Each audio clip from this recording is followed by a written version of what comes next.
The Chiefs face the hottest team in the NFL in the Indianapolis Colts as they come into Arrowhead. I got the game plan for you coming right here.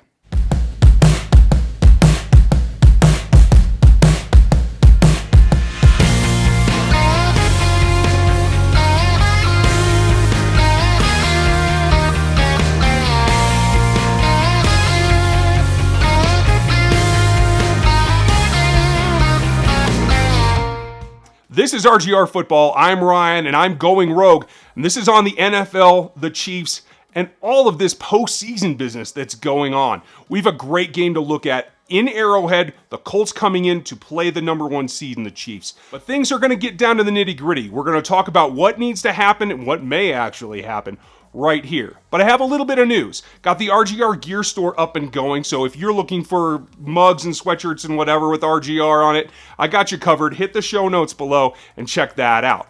Also, this episode and all of our postseason coverage is brought to you by our new sponsor, Insurance Inc. They're local, serving Kansas and Missouri out of Shawnee. They've been in business 40 years, and they're independent. They work with all kinds of insurance companies for home, auto, business, and renters.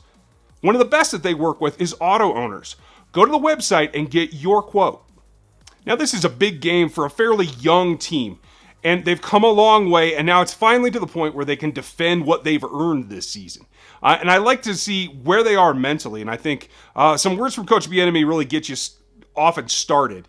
He's been very hot in terms of interviewing for head coaching jobs this offseason. Let's hear what he had to say. I will say this. These guys have been training their entire lives to be placed in this situation. Regardless, it could be 89 degrees and sunny with a high humidity of 110. Or it can be 25 degrees or with a 30-degree wind chill or 30 below wind chill.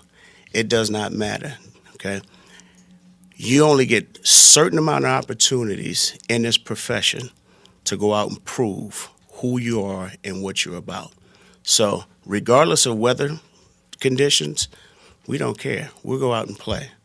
I know these guys, they're excited about the opportunity. They're excited about being in this situation. And then, hey, at kickoff time, we let it all go. Now, the work ethic is clearly important. They have a lot of work to do, and they've been trying to get players back. Spencer Ware and Sammy Watkins have practiced this week. They're trying to get them back and ready. It'll be a game-time decision, I think, for both, and we will let you know when we know. Dorian O'Daniel and Eric Berry have had some trouble practicing this week, so they will also be updated as the week goes on right up to kickoff, as far as I understand. Keep an eye out for that because both will turn the tide of this game. As will, I think, a factor that's going a little bit underrated right now, and that's the weather.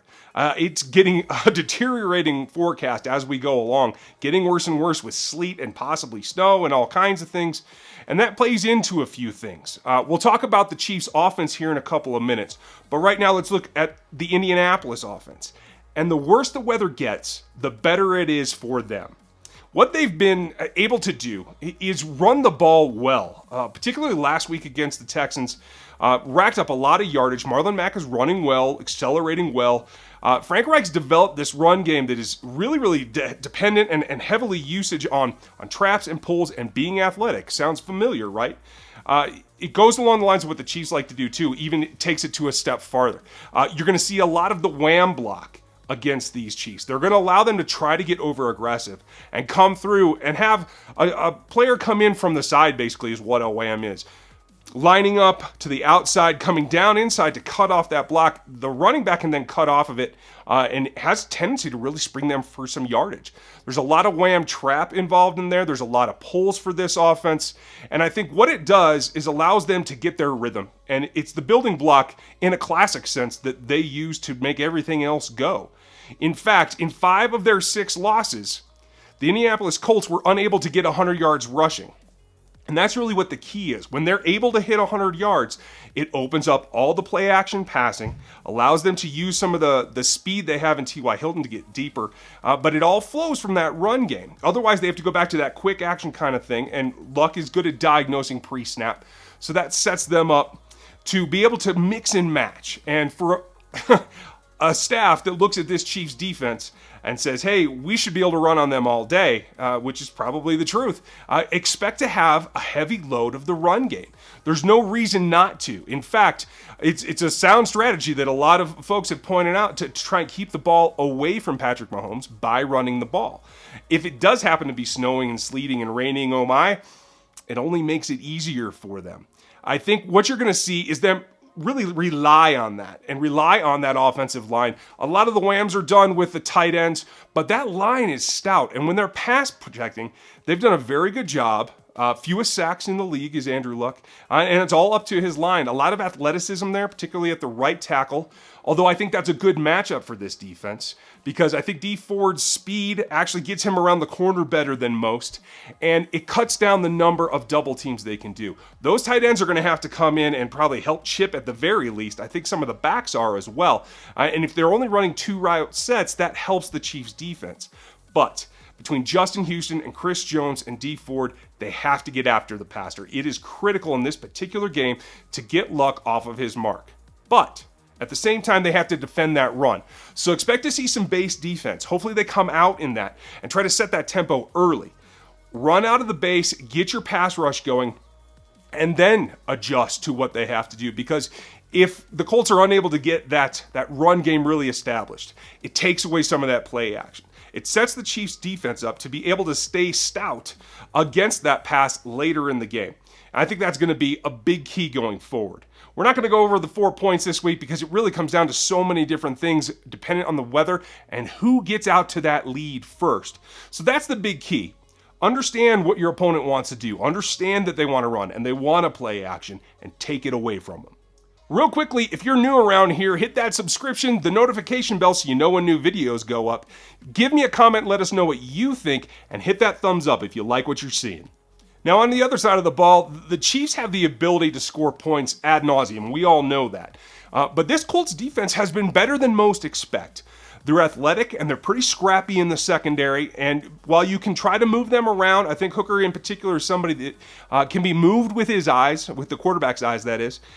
Expect them to be in the hunt, playing hard, taking down their assignments.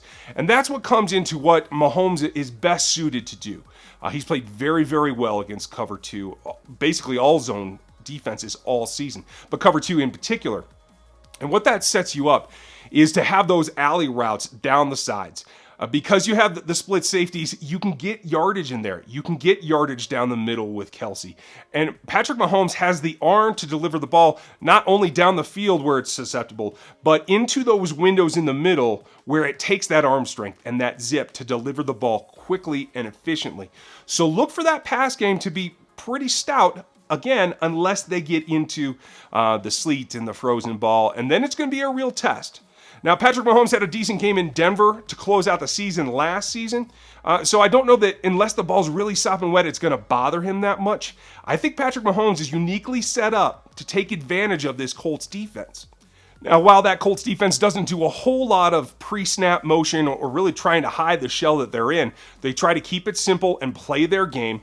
In fact, we talked to Jake Arthur of Colts.com this week. Check that out on the podcast on Locked On Chiefs. But because that secondary is kind of set and they're really not trying to play a whole lot of shadow games, the interesting thing that they do is they do like to corner blitz quite a bit. So when you're in a third down situation, keep an eye on Colts 23. He likes to blitz. He's successful with it. And I think that he's the guy really that Mahomes has to count for, despite even setting up the defense, knowing the mic, calling out the protections. Have an idea when that can come, because that is one player that you have to keep an eye for. I think they do need to run the ball some, and it may be hitting the edges because that will, in Ladarius Leonard, rookie all-pro linebacker, you want to try to take advantage of that. And that may be counter action flowing away from him. I think the screen game is going to be very particularly important and successful, especially on the opposite side. I don't know about a whole lot of double tights. You might see that some, but I think this is a game where relying on Demetrius Harris is probably a long shot. And I think most of you podcast listeners know how I feel about that. So look for them to get Williams the ball in a number of ways. And the thing that I want to see the most is some of the earlier season cross action. Whether it's Tyreek Hill and the running back, or just doing some of the horizontal things behind the line of scrimmage to draw defenders up in order to get the screens out or to get those intermediate crossing patterns, things for Travis Kelce. I think once they get that established, this turns into a shootout, and I feel like the Chiefs are very, very well equipped to win a shootout at home. That's what I think. Let me know what you think in the comments. If you like what you're seeing, hit that thumbs up. Let me know that you're digging it. I appreciate all of your time and all of your watching, and I'll talk to you next time.